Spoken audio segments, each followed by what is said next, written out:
your experience, what you're doing with peacemaking, the Grassroots Fellowship, and whatever else. I'm just going to turn it over to you, and we will go from there. Yeah, let me see if I can do the share screen here. Are you recording this meeting, by the way, or? I am, and it'll be up on our YouTube channel later on today or tomorrow. Okay. Now, let's see here. How do I share? Let's see that I got the. You're doing it. You're on there. Or I'm on there. Is that my screen? Okay. Yep. Let's see here now. Okay, there we go. And then I'll show it slide. Oh, fantastic. Okay. Well, actually, I got involved with the Rotary Global History Fellowship back in 2001. And I had only been a Rotarian for 3 years, but then I ended up being the chair of, so I was one of the founding members of that, and I ended up being the chair of Rotary Global History Fellowship from 2004 to 2006. And at that time, I was, it was when Rotary was 100 years old. And I was actually scheduled to give a speech at the Rotary Club of Chicago in October 2004. But I got a phone call from the program director who said, we have a state senator, his name is Barack Obama, and he's running for the US Senate, and we would like him to speak the day you're booked. So you have a choice. You can we can rebook you, or you can share the scene with Obama. So I thought, well, I don't want to shorten my speech. So I said, let the senator speak. He needs to be elected, and let's book me. And then I said, do you have anybody who speaks on when you have your centennial? And they said no. So that's how I ended up speaking at the centennial of the Chicago Rotary Club, which was great. But anyway, in my studies of Rotary history, I found out that Rotary has been involved in peacemaking in many places. And Louis G.I., who passed away sadly, was a very, very good friend of mine. And when I heard that the Rotary had been involved in peacemaking between Chile and Argentina, I asked him if he had been in charge of that, and he said absolutely. So he told me how they did that, and how they also negotiated peace in Cyprus. So when I was finished being governor, because my job as a governor was to support the passion of Rotarians in my district, and now that I'm a past district governor, I decided I was going to pursue my own passion, and that was peacemaking. So I ended up being in charge of a number of breakfast meetings where we invited ambassadors from many different countries and so on. So that's how I got involved with peacemaking. And we call that grassroots peacemaking. And it's a paradigm, I realize it's a paradigm shift in conflict resolution. And if you look here, we have, let me see here, no. We have the Rotary, where it's actually the founder, one of the founders of the United Nations, and now it's evolved into a logo. This is our grassroots peacemaking logo, and it's based on peace is win-win, because the old classic situation with wars is that the winner takes all and the loser loses all. But after the First World War, there haven't really been, the dynamic of wars have really changed, and now there are no winners in wars.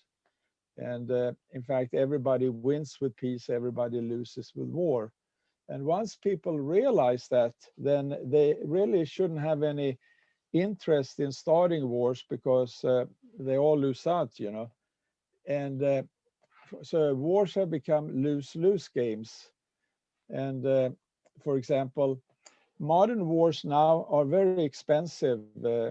For example, if we look from the American point of view, we have now been involved in the longest wars in American history. For example, in Syria, we spent $15.3 billion. I'm taking the statistics that I found on Google. Afghanistan, 975 billion. In Iraq, 1.7 trillion. and in the Middle East and Asia, 5.9 trillion. And we expect to have 490 billion in additional cost in benefits owed to war veterans, and that could grow to more than 6 trillion over the next 4 decades. More than 480,000 people have died, and another 10 million people have been displaced. What have we gained from spending all this money? I would say we haven't gained anything. I don't think after spending all this money in Iraq, I think we're still in the same place, maybe even worse, or in Afghanistan, it's even worse. So therefore, but peacemaking in the front end only cost 1% of war in the back end. So therefore, peacemaking is much more attractive. And even the most conservative businessman could see the difference of spending 1% or spending 100%, because we all like to see we get value for the money that we spend. So, but the only possibility for lasting peace is that everybody wins. You can't have winners and losers, because if you have losers in wars, then the loser is always going to seek revenge. And that's the key understanding here. And of course, people at the grassroots level, they always want peace, because they're the ones that really suffers from. These pictures, by the way, is from my lake. So I was advised that I should have some pictures on my presentation so it doesn't look so boring, you know. So that's why I put in these pictures. For example, Europe has had wars for centuries, and history books tend to glorify wars because great leaders are those who wins wars. Actually, even George Washington is a historic leader because he won the War of Independence. But with the European Union after the Second World War, the members in Europe have now experienced 76 years of peace and prosperities. So they have actually historically the most prosperity that they have ever had. So it shows that peace is really working. And let's say Germany and Japan, their idea of starting wars and occupying all kinds of territories during the Second World War was to conquer territories so they had raw materials to support their society and their industries and so on. But the reality is that now Germany and Japan, they don't really have any war industries anymore. They're not allowed to. And frankly, they are much more prosperous now than they ever were. And actually, if you need oil or you need raw materials, you don't have to conquer any countries. You can just buy it and pay for it. And everybody will be much more happy. If you take Vietnam and Laos and Cambodia, we lost 50,000 men there. But millions of people died there 50 years ago. Now they live in peace, prosperity. They build hotels and shopping malls. And they actually look at the Middle East and say, hey, why don't they do the same? You know, why are they killing each other? So it's sort of, the world is moving in this direction. So it's in everybody's interest to have peace. That's my conclusion. So we have developed the grassroots peacemaking 4-step method. And it's important. First, we have to agree on a philosophy. And the philosophy with grassroots peacemaking is that everybody wins with peace, everybody loses with war. Well, if you don't believe in that, then of course, there's no point in having a negotiation, because if one of the parties think that they can win with the war, then of course the other party will have to defend themselves. But once we get past that hurdle, then they can sit down and develop a vision about prosperity for all. And then they can see the benefit, how they can, and once they develop the vision, then they can develop a mission of this agreed vision. And once they have done that, then they can implement the agreed vision. It's very important that they follow a discipline like this, because for example, typical conflicts is each party has its own mission and its own action. Take, for example, the Middle East. You have a Palestinian suicide bomber who kills an Israeli mother of 6 children. And the Israelis consider that not a crime, but an act of war. So they send in an F-16 and bomb some Palestinian village and kill another 50 people who may not have anything to do with the original killing. And then the retaliations go back and forth like a ping pong game. So that's the sad things. But so they have to see how they can both win. Now, we consider North Korea a very aggressive state and a very aggressive country and very hostile. But the interesting thing is that North Korea believes in this thing, and they actually use this method in their communications with South Korea. And I've been in contact with my wife and I here with the ambassador of North Korea, the senior ambassador in New York. And I showed him this document that you see here to the left. He studied it very carefully, and then he asked me if he could keep it, and I said yes, of course. In addition to that, we have through our friendship, we actually got we have a house in Sweden where we used to spend a lot of time, and he was from North Korea. He was the trade attaché in Stockholm, so we ended up become very friendly with him and his wife, and we invited them for lunches over a 3-year period, and we got to know them very well. And it turns out that they love America, and they actually don't like China that much. In fact, they feel that they have to rely on China because America doesn't seem to want to be friendly with them. But the problem with North Korea is it turns out that the guy and his wife that we befriended, they are relatives of Kim Jong-un. So we now have a communication link into Pyongyang. And actually, with the Trump administration, we communicated on a regular basis with the Deputy Secretary of State, Stephen Biegun, and we advised them on how to negotiate with North Korea. And of course, it's not peace in any sense, but you may have noticed that the hostilities between North and South Korea have now calmed down. There aren't any major hostilities right now. And that is because we were told by the North Koreans that the reason they have nuclear weapons is not because they want to attack South Korea or Japan or America. It's that the Kim regime believes that if they give up nuclear weapons, they will lose power. And then they won't believe any assurances from the American side, because they studied what happened in Libya, for example, when Gaddafi gave up nuclear weapons and then he lost power. So this is really the dilemma. They would like to develop their industry. They would like to earn money so they could prosper, and so on. And the sanctions basically prevents that. And the philosophy on the American side seems to be that if we put pressure on North Korea, then they will eventually give in.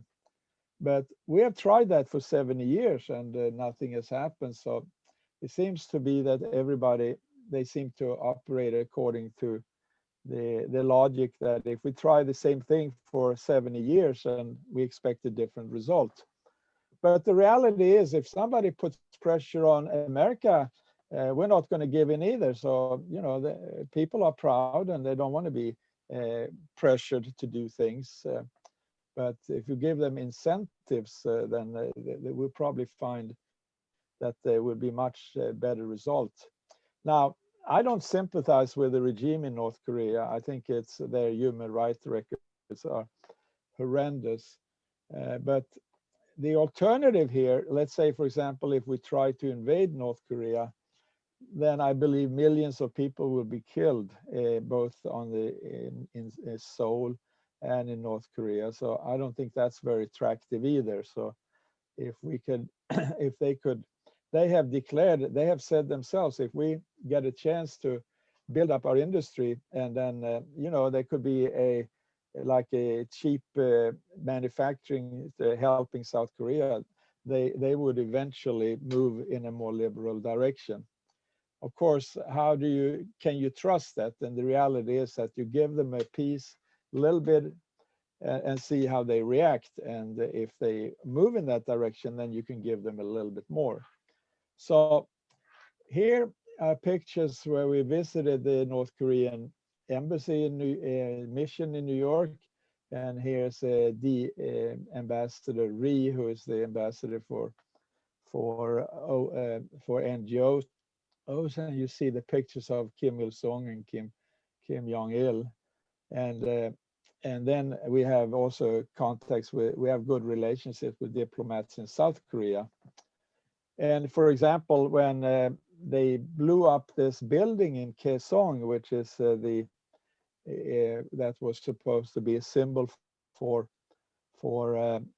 cooperation between North and South Korea, I had a communication with a South Korean diplomat who was very nervous about what North Korea would do next. And I was advised that this was like a temper tantrum of a 3-year-old, that they were upset that they weren't getting attention. And it's like a 3-year-old throwing his toys on the floor. So I advised the South Koreans that. And actually, the South Koreans were sending in leaflets on balloons into the North. And I said to them, that's only going to irritate the North Koreans. And frankly, the North Korean people are not going to get these leaflets anyway. So why don't you stop doing that? If you want to practice free speech, why don't you do it in South Korea rather than in North Korea? So he said, okay, I will make sure that they stop that. And 1 week later, South Korea issued a law saying that they're not allowed to send in leaflets into North Korea. And the relationships have been very quiet since then. And I've talked to South Korean friends, and they're very surprised over how quiet it is. So the reality is, if you leave them alone in North Korea, they really don't want to be aggressive to other countries. But if you try to push them, then they will be reacting very violently and retaliate. The United Nations is very supportive. They're very supportive of grassroots peacemaking. Here you see Sandra and me together with the Secretary General, Antonio Gutierrez.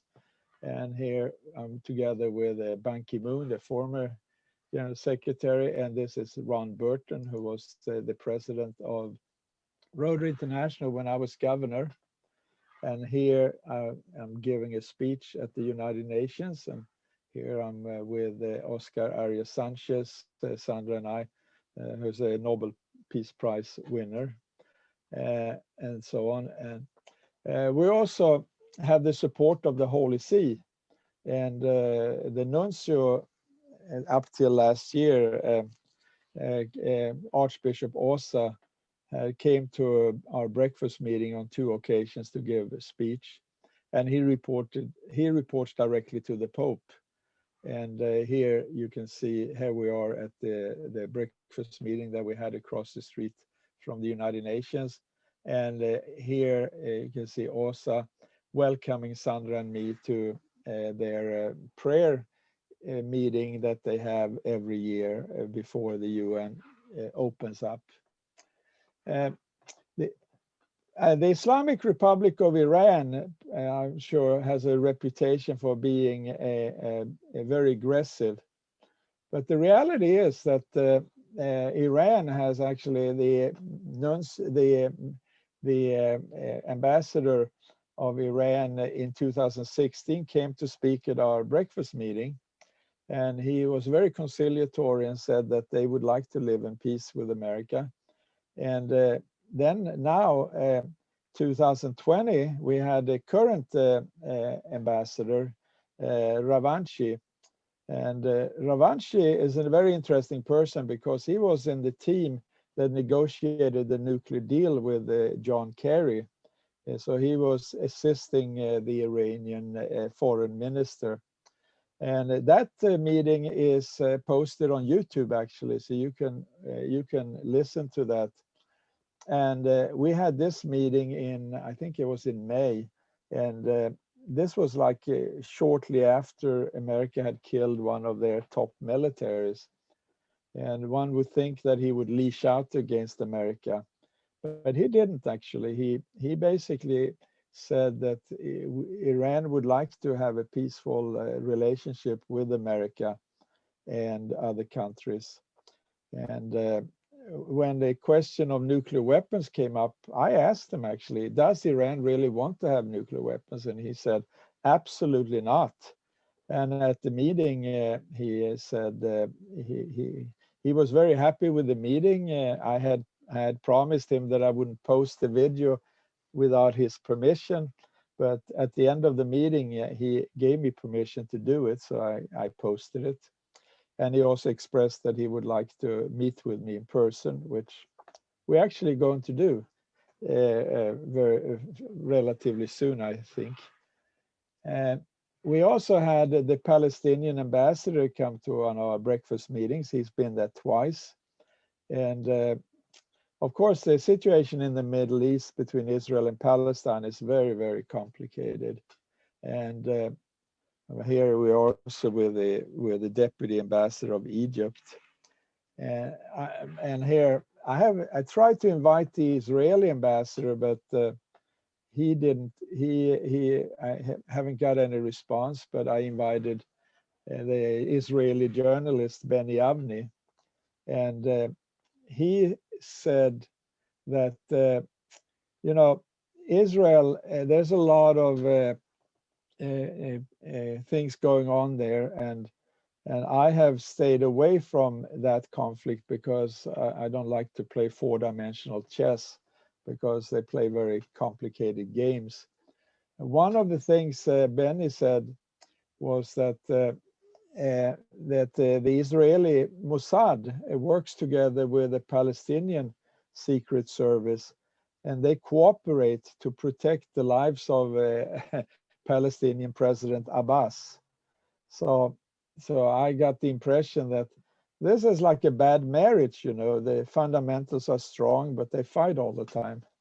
So and here we with the philosophy Bernard Henri Levy, and here we are with the Rabbi Cohen, who is a Hasidic rabbi. So they're all good friends.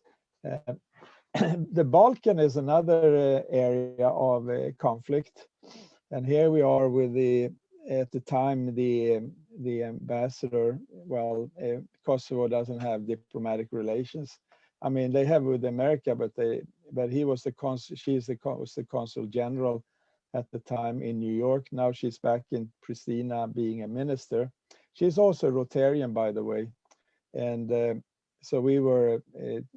And then we were in Serbia, and we visited the Rotary Club of Belgrade, and they did a big deal out of that. They had read about me on the internet, and they gave a long presentation about what I was doing. And then they asked me if we could help create a better relationship with Kosovo.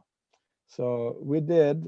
We contacted Tiuta, and what I can say is that I can say that they don't love each other and they don't like each other, but at least they don't kill each other, and maybe love can come later. So so because sometimes it takes time for wounds to heal. Tiuta was telling me stories about how the Serbs had forced her and her family to walk all the way out of they took all the properties and so on. So it's very hard to sympathize with that, but at least now there's no point. I convinced both parties that there's no point in killing each other. So that's progress. Taiwan is another interesting case. We had the Taiwanese representative come to our Rotary meeting, and here's a, this is the current, I mean, the recent ambassador, and this was the secretary. He was the number 2 person. But I said, if you're going to come and speak, I don't want you to tell us how great it is to invest in Taiwan. I want you to tell us what your real relationship with China was. And it turns out that Taiwan, they had like 700 non-stop flights between Taipei, Taiwan and China. Taiwan was the 3rd biggest investor in China, and many of the Chinese factories were owned and operated by Taiwanese. Now, the Chinese consider Taiwan to be a province of China. So if a Taiwanese businessman shows up in China, he gets ID papers as a Chinese citizen. So he can actually operate within China as a Chinese citizen and do business there. Taiwan won't do the same thing with the Chinese because they're afraid that they're going to be completely overrun. So that's but then we were told, we had lunch with the, we were told that there was a movement. This was back in 2000, I think it was 2015. There was a movement in Taiwan to declare independence. And the only thing that Mao Zedong and Chiang Kai-shek agreed on was that there should be one China. They had a different opinion on what kind of China.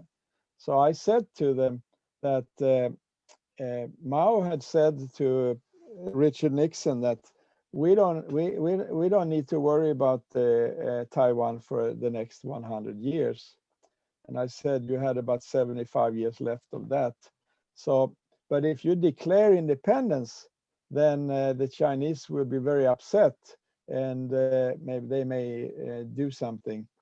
So a month later, they told me we have come to a new conclusion. We're going to declare status quo, which means we're not going to pursue independence and we're not going to pursue reunification. And about a month after that, the prime minister, the president of China and the president of Taiwan met in Singapore, the only time they ever met. And when they finished the meeting, they issued a joint statement that they would pursue their relationship based on status quo. So that started with us in New York. We also have good relationships with Congress. Here is Sandra and me together with the Speaker Nancy Pelosi. And here is, we were together with the late chair of the House Oversight Committee, Elijah Cummings. It turns out when I spoke to Nancy Pelosi about North Korea, she told me that she actually had been to Pyongyang, and she seemed to show an interest in the North Korean situation.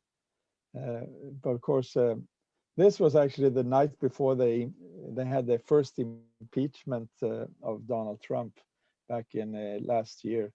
So we met at the birthday party there. And this is a picture of the breakfast meetings that we used to have. And now Rotary Grassroots Peacemaking Facebook group, we have 4,800 members in 100 countries around the world. And we are basically people who support grassroots peacemaking. Rotary is very important, actually. It's actually the biggest peacemaking organization in the world. And also, as I said before, we're one of the founders of the United Nations. And also the advantage we have over the United Nations is that our members are people at the grassroots level, because the members of the United Nations are the states. And the Secretary General, when he has to deal with the states, he has to deal with the leaders of the nations. So he never really gets to people at the grassroots level. While we are in more countries than the United Nations. I think they're in 193 countries and we're in 210 countries and territories. So we actually have very much of a reach where the UN can't go. So Rotary International, here are some pictures with Holger Knack. I've known Holger for a number of years. He comes from Germany, and of course I was born in Sweden. So anyway, here's a picture with Holger and Rotary International General Secretary John Yuko. He's also we knew each other from the time even before he was he became General Secretary of John Yuko, because Sandra's aunt is a very good friend of John and Margarita. Here is another picture of past President Ravi Ravindran. Ravi has been involved in peace negotiations between the Sri Lanka government and the Tamil rebels. So we share that in common. And here's Gary Huang, who is also another good friend. And Gary is very active now opening Rotary clubs in China. And of course, here's Louise and Celia Jai. So it's a very sad Louise passed away. But they were actually the RI president's representative when I had my district conference. And and actually Louise has been a mentor of mine when it comes to peacemaking. The headquarters of Rotary, this is a picture of the headquarters of Rotary International for those who don't know. So we have 1.2 million members, and we have 35,000 Rotary clubs. But what you may not know is that Rotary International has 800 employees around the world. And I don't know if you can see here, but the Rotary Foundation has assets about $1.15 billion. So we're actually a substantial player in what we do. The Polio Plus actually is a great Rotary grassroots peacemaking project. Wars have stopped for children to be vaccinated. And of course, we started in 1978, and now we have vaccinated and we have eliminated polio in more than 99.9% of the world. And millions around the world live polio free because of Rotary Polio Plus. So there's another aspect of peacemaking that's very important, and that is to have equality. I see that as a utilization of intellectual resources. Women represents 50% of our intellectual resources. And if we discriminate against women, that's a great loss in our capabilities, intellectual capabilities, and minorities represent 20 to 30%. Paul Harris said in a speech that's recorded that Rotary stands for tolerance. And I think diversity is a major reason for Rotary's success around the world. And we tolerated people of different religions, different nationalities, different races, and so on, ethnic groups. So we have Rotary clubs everywhere in the world, with a few exceptions, North Korea and Iran being two of them.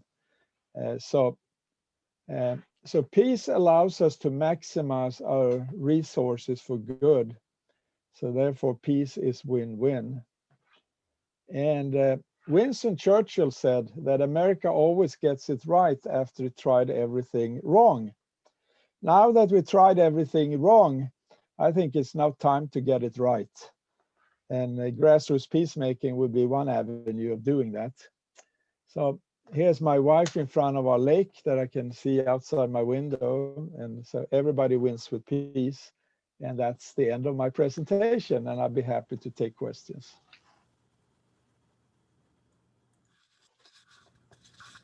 I've got everybody muted for right now. So if you want to have a question or anything, you're going to have to unmute yourself.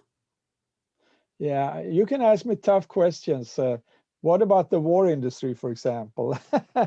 Would they like what I said? I often get that question. I can ask. Yeah, sorry. I was gonna say the war industry has proven that they can find other things to do. Yeah, that's the answer. That's the correct answer. And actually, if you look at the American history up to the Second World War, we actually converted our commercial industry into a war industry. And it wasn't until after the Second World War when we concluded that we need a war industry, a permanent military industry. But President Eisenhower warned us in his last speech as president that we should not let the military industry take over, because every organization's first goal is to preserve itself.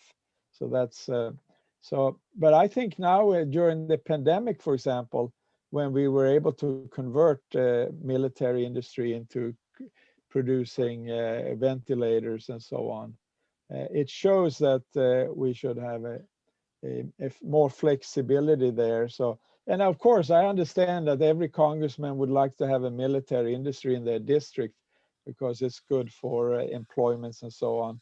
But the reality is that the military industry can also produce other things, and they can.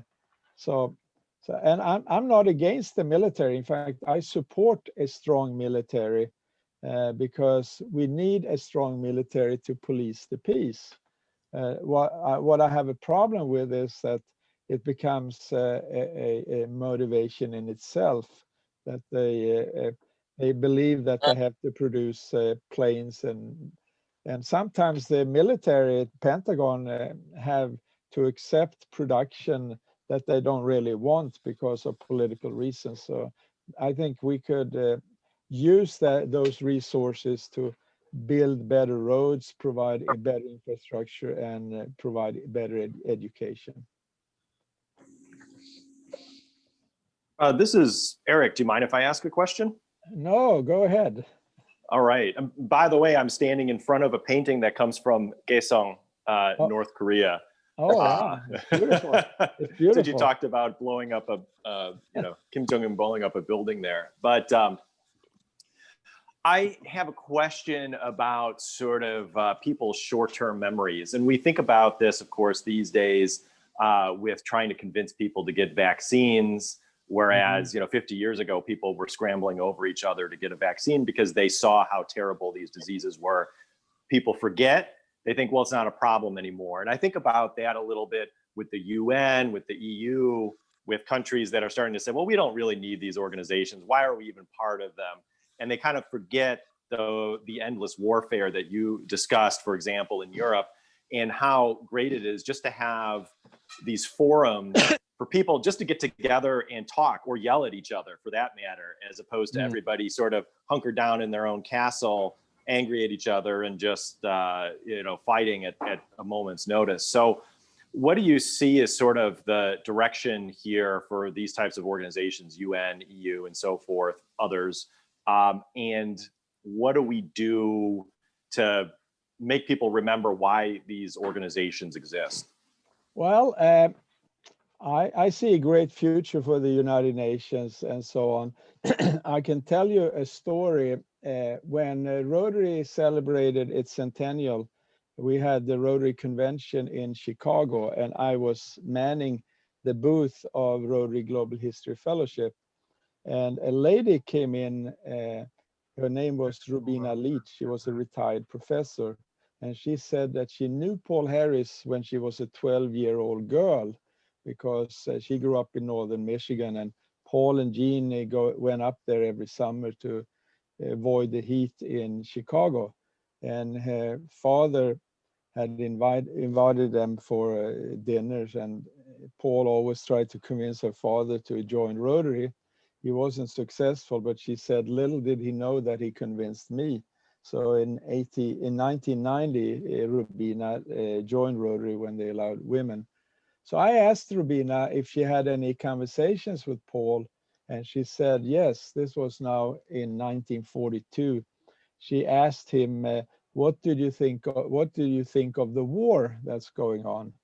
And Paul said, well, the war is terrible, and I hope it will end so we can bring back Rotary in Germany, Japan, and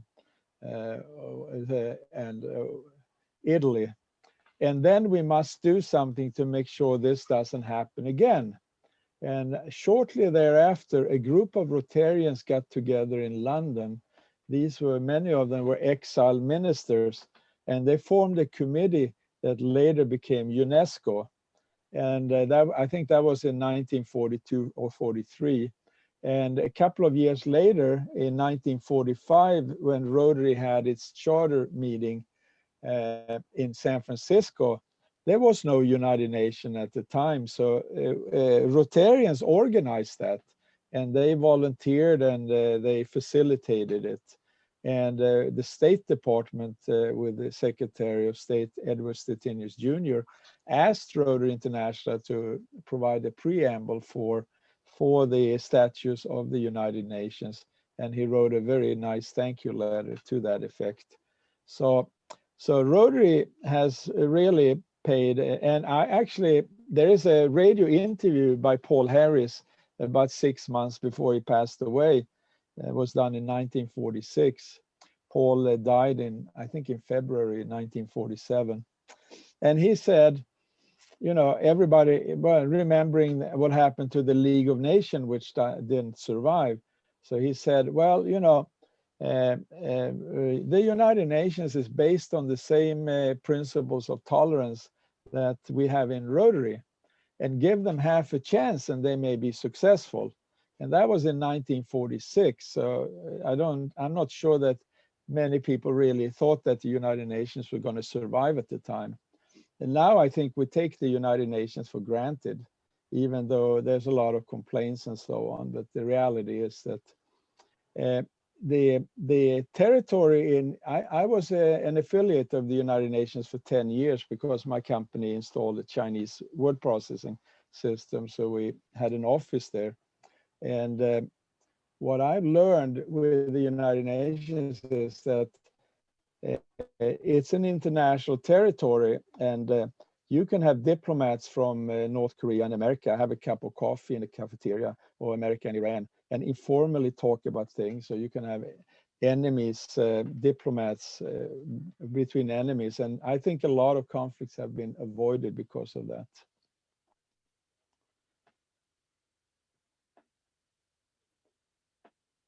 Another question? Matt, Doug Vincent here. Great presentation. Thank you. Very interesting. Thank you, Doug. To refocus to more grassroots level, you've talked mainly on international peace, but as we know, you can't have peace in the world unless you have peace in each nation. You can't have peace in each nation unless you have peace in each city, in each community, and then each school, and then ultimately peace within each family and within ourselves. So do you have any thoughts on how the average Rotarian in the average small town Rotary Club can influence peace both locally and globally? I didn't hear your last words there, but I think I understand your question. I think Rotary does a great job actually doing what you described that Rotarians do. It was very early on, we started to educate people. We had this youth exchange, which promotes international understanding. And we help people in our local community. I mean, Mike McGovern, who is now the chair of Polio Plus, but he's been in a different positions before. And I asked Mike, how much of your budget in your club do you spend on give to Rotary International and the Rotary Foundation versus how much do you spend locally? And he said, we spend 85% of our money locally and 15% to the Rotary Foundation. And I know that, I mean, I'm typically an internationally minded person, and I think maybe 10% of us or 15% have that mindset. And most Rotarians feel that we should take care of our local community. In fact, Chicago, early on, when Paul Harris wanted to expand Rotary beyond Chicago, he had a big pushback and say, hey, let's just take care of Chicago. and let's not bother with the other places. But the reality is that we are 35,000 Rotary clubs around the world. And if everybody takes care of their own backyard, we actually do the job internationally, worldwide anyway. So I think Rotary is very good at doing what they're doing. And so that's my thought on it. Hey, this is Bob Courtney. David, how do I get a full screen if I want to show something to everyone? David? Anyway, I'm going to put this up to you all. Okay. Can I get a full screen?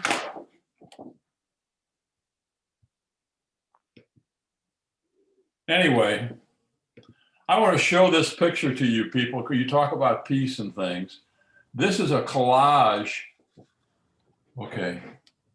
This is a collage of pictures that I took in 1964 of the Berlin Wall. You'll note Checkpoint Charlie, you'll see the Brandenburg Gate. But think about that. That was in 1964 when I was in the Army. But that was what was going on. And you mentioned about now, after all these years, the European Commonwealth being world free of conflict. But that's one I remember. Okay, just thought I'd share that with everyone. Yeah, I've been there. In fact, I visited Berlin the first time in 1968, and I drove through Checkpoint Charlie, and actually I even have driven around in East Germany back in 1972 and 1974. So, and of course I've been there since then, and it's much better. And the reality is that our system of democracy and free speech and prosperity is superior to a dictatorship. But so I think that's and the world knows that. Right. Berlin is now, by the way, a center of a lot of free ideas and a lot of creativity. So if you go back to Berlin today, you wouldn't recognize what you saw then. Oh, no, I've been back and I know that. Yes. Yeah. But I believe that I mean, there's a talk about China and being a threat to being stronger than America and all of that. Personally, I don't believe that China will be able to bypass America, because they don't allow free expression or free thinking, and that limits creativity. And now they use artificial intelligence to control and intimidate their own people instead of make them more creative. And actually, I think the Chinese that are the most creative are the ones that emigrates to America. Are we there? Hello? Yep, we're Yeah, okay, I see my, oh, let me see here. I lost this, there we are, okay. I saw my own presentation. So I think America, I mean, America is not perfect. I'm an immigrant myself, actually, by the way, and people tell me I still speak with an accent. But I think America is the greatest country in the world, even though it's not perfect. But then again, you know, perfection is something to strive for, and never achieved, really. And of course, the hard time, the difficult times we went through recently, I see that as a stress test. And I said a year ago, it would be very interesting to see if the Americans really want to keep their democracy. And I think we have seen now that they really want to keep their democracy. Good program. Very good. Matt, thank you very much for taking your time putting it together. I know you and I and Todd went round robin on scheduling times and dates and so on. So I appreciate it greatly. Mitch, it's back to you. Thank you, Matt's excellent program, and to see another dimension of Rotary at work. And So we too do a lot for our community, but we appreciate what Rotary does internationally and see the big picture. So thank you. Well, it's been a pleasure. I really enjoy it. And, I like to come early to Rotary meetings to chat with people, and I like to stay behind and chat again. So that's what we did in Chicago yesterday, actually. So Very good. I enjoyed the experience. Very good. Thank you, Mats. With that, we will wrap up our meeting, and next Tuesday there's a board meeting. Wednesday will be club assembly. So join me Tuesday and Wednesday. We'll talk about what we're doing in our community. So